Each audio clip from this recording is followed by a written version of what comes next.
सुंदरी गुलाम और उसकी माँ को बताए बगैर सुंदर नगर में घूमने के लिए खेतों में चली जाती है। गुलाम हवेली में जहांदाद की बात सुनने के लिए जाता है। बादशाह खेतों में फोन कॉल करने के लिए आता है और वहाँ पे अचानक उसकी नजर सुंदरी के ऊपर पड़ जाती है। बादशाह सुंदरी के पास आएगा और कहेगा, मैंने तुम्हें तलाश करने के लिए कहाँ कहाँ नहीं ढूंढा, तुम हो मेरी मोहब्बत और तुम्हारे लिए तो मैं रातों को भी जागता हूँ। और आज और यहाँ और कैसे, ये कुदरत का मोजसा नहीं तो और क्या है। बादशाह सुंदरी को देख के इस तरह के रोमांटिक डायलॉग बोलेगा, लेकिन सुंदरी बादशाह को देख के वहां से डर के भागेगी और कहेगी कि तुम अच्छे आदमी नहीं हो। सुंदरी बादशाह के आगे आगे भागेगी और बादशाह सुंदरी को पकड़ने के लिए उसके पीछे पीछे और बार बार कहेगा, कहाँ जा रही हो, यहाँ पे रुको, मेरी बात सुनो।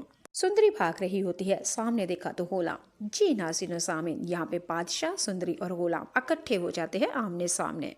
सुंदरी ने जब गुलाम को देखा तो सांस में सांस आई और गुलाम के पीछे छुप जाती है। बादशाह ने जब देखा कि सुंदरी गुलाम के पीछे छुपी है तो बादशाह बहुत ज्यादा खुश होता है और कहता है, गुलाम, यही है वो लड़की जिससे मैं मोहब्बत करता हूँ, यही है वो लड़की जिसके बारे में मैं तुमसे बातें करता हूँ। गुलाम, आज देख लो, ये है तुम्हारी होने वाली भाभी और यही है मेरी मोहब्बत। बादशाह तो खुशी में गुलाम को बता रहा होता है, लेकिन गुलाम के तोते उड़े होते हैं।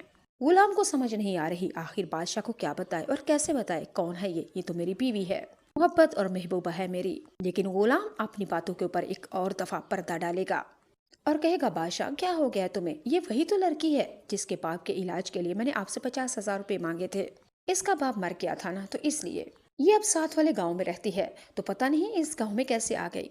गुलाम अभी बादशाह को ये समझा ही रहा होता है कि बादशाह ने एक से दम चपटा और सुंदरी को काबू में कर लिया और सुंदरी को घसीट के हवेली की तरफ ले जाएगा। गुलाम बचाएगा, सुंदरी बचाओ बचाए करेगी, लेकिन गुलाम बादशाह के आगे बिल्कुल सुंदरी से नावाकफ है, जैसे वो इस लड़की को जानता और पहचानता ही नहीं। अगले एपिसोड में आप लोग देखेंगे बादशाह सुंदरी को घसीट कर हवेली लेके आता है। आगे से माँ पूछेगी, कौन है ये लड़की। बादशाह कहेगा, ये लड़की है, मोहब्बत है मेरी और आज रात इससे निकाह करूंगा।